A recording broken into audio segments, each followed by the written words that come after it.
Hello and வணக்கம் everyone. இன்றைக்கி ஒரு ஹெல்த்தி ப்ரோட்டீன் ஸ்நாக் ரெசிபி தான் பார்க்க போகிறோம். நவதானிய mixer.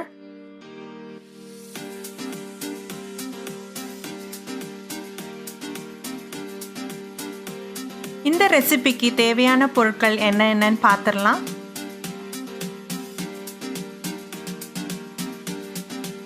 Green and yellow peas, Chana, black Chana,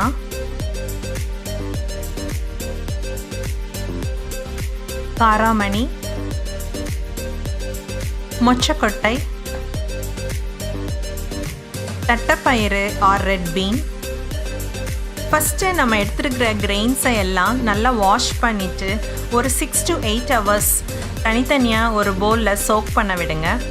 அதுக்கப்புறம் தண்ணியை ஃபுல்லாக ட்ரெயின் பண்ணிவிட்டு ஒரு ஒயிட் கிளாத்தில் கம்ப்ளீட்டாக அந்த கிரெயின்ஸை ட்ரை பண்ண விடணும்.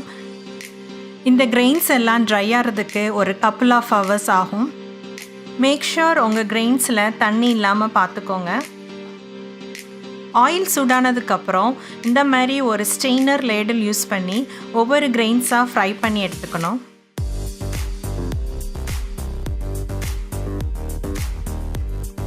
நம்ம கிரெயின்ஸில் தண்ணி இருந்துச்சுன்னா நம்ம ஆயிலில் கிரெயின்ஸை சேர்த்து ஃப்ரை பண்ணும் போது அது வெடிக்க ஆரம்பிச்சிடும்.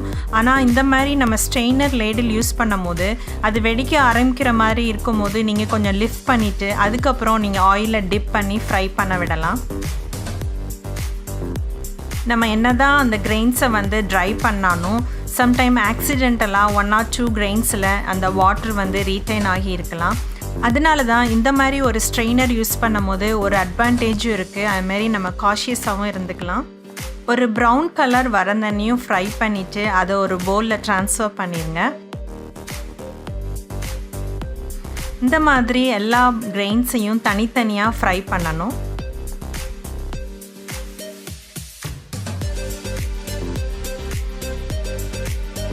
நீங்கள் வேணும்னா ஃபஸ்ட்டு லேடல் யூஸ் பண்ணி நீங்கள் கிரெயின்ஸை ஃப்ரை பண்ணிவிட்டு அதுக்கப்புறம் நீங்கள் டைரெக்டாக ஆயிலையே நீங்கள் ஃப்ரை பண்ணியும் எடுக்கலாம்.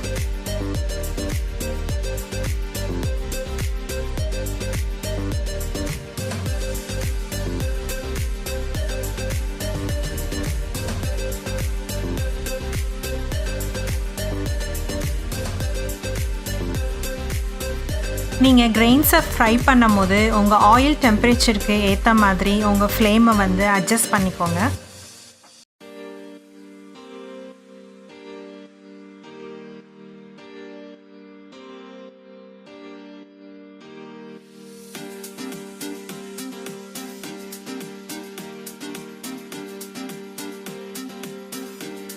நான் என்னோட ஆப்ஷனல்ஸ் கிரெயின்ஸை தான் நான் எடுத்துருக்கிறேன்.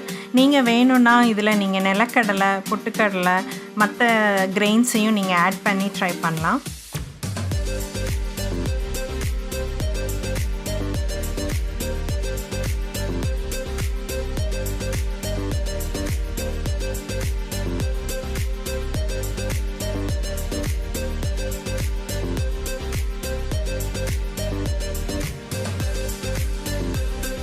இந்த ரெட் பீன் ஸ்மால் கிரெயினாக இருக்கிறதுனால நான் ஸ்டெய்னர் லேடல் யூஸ் பண்ணாமல் டைரெக்டாகவே ஆயிலில் சேர்த்து ஃப்ரை பண்ணுறேன்.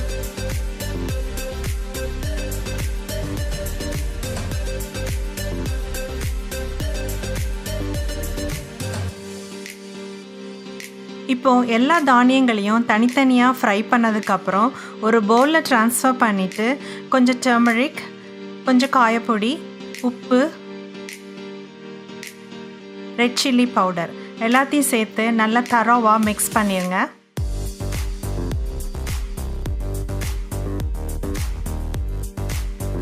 இந்த நவதானிய மிக்சர் என்னோட டாட்டருக்கும் எனக்கும் பிடிச்ச ஒரு ஃபேவரட் ஸ்நாக்.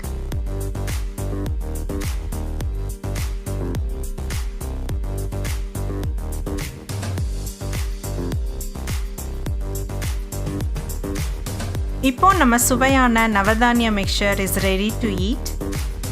இந்த நவதானிய மிக்சர் நல்ல ஹை ப்ரோட்டீன் உள்ள ஒரு ஸ்நாக் ரெசிபி. நீங்களும் இந்த நவதானிய மிக்சரை ட்ரை பண்ணி பாருங்கள். I thank you for watching and I'll see you next time.